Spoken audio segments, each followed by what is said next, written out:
Hi guys. This question's for Guy and Rob. What did you enjoy most about being a part of this film?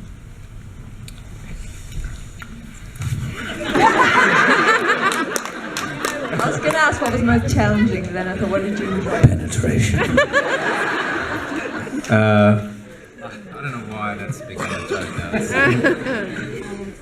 Well, I think it's the whole experience, really. As I said before, as an actor, you're looking for interesting directors and interesting work, and you look back at the work that you've done, and you hope that it's work that resonates with people and with yourself. You want it to be just as affecting for yourself as for an audience. And I think that personally, and it's always hard to talk about David in front of David, but he's a really special filmmaker, and I think just being part of the worlds that he creates is it's really special and personally really important for me.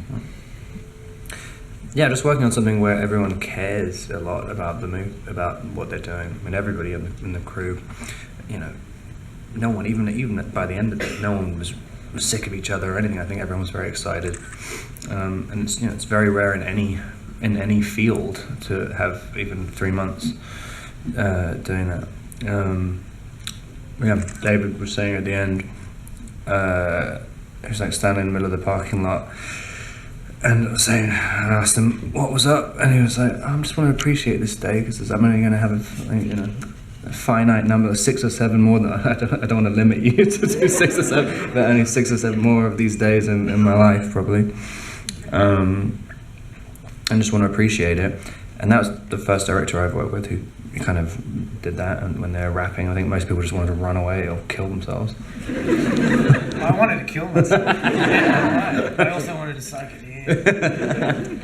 David, there's something very interesting that comes out of that from my perspective because, having had the privilege of knowing you for a lot of years now and having a sense of how you've developed as a filmmaker, collaboration has been a really important part of that.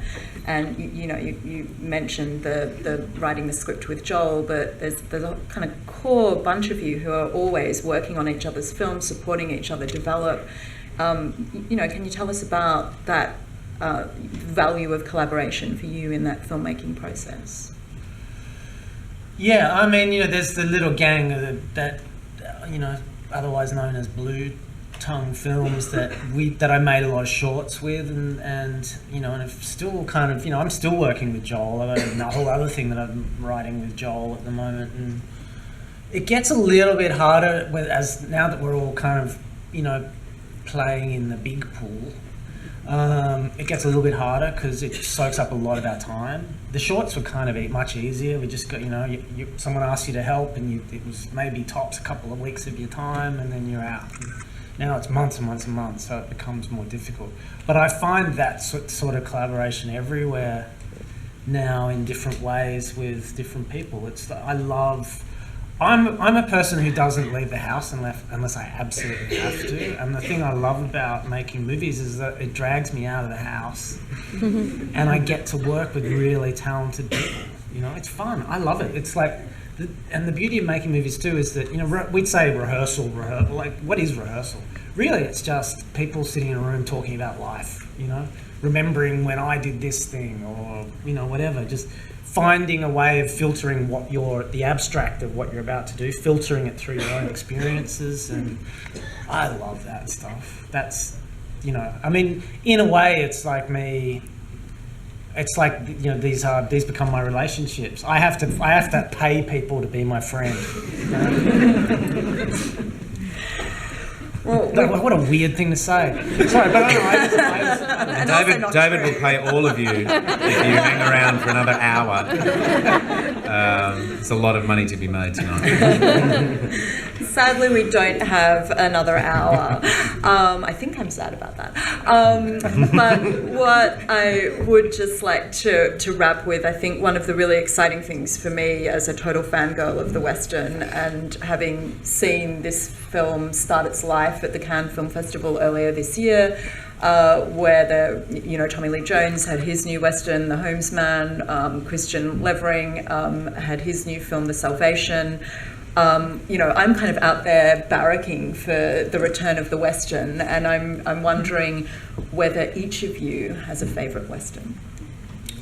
Yeah, I think Andrew Dominik's The Assassination of Jesse James is the best film of the last 20 years. I just love that movie so much. I've seen it 20 times now, and I think it's a masterpiece. You need to get out of the house. Yeah, you're right. Well, I don't know. It's a hard question to answer. I mean, I was a fan of Unforgiven. You know, I thought Clint's film Unforgiven was pretty special. But well, no buts really. It's great. And then we did a film called The Proposition in Australia a few years ago that everybody talked about as being a sort of a Western. I've never really been overly aware of the Western genre, to be honest. And having done 2 Australian films now that people keep sort of saying is, you know, fall into that sort of genre. It's interesting. One being in the 1880s and one being, you know, slightly in the future. So, but yeah, as a film that I'm not in, probably Unforgiven. Yeah. And for you, Robert? I always love The Searchers. And oh God, I always forget what I always think it's Tombstone. Yay! Who directed that? I forget who directed Tombstone. I'm going to totally blank on this myself. Anyone? Val Kilmer. Sorry. Thank. What? Who was it? There you go. George Cosmatos. The winning cinephile in the audience. Did he go on to have a big career, or?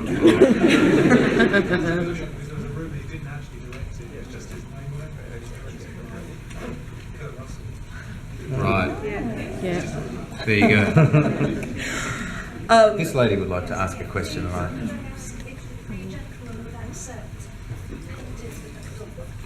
Oh. How very nice. Thank you very much.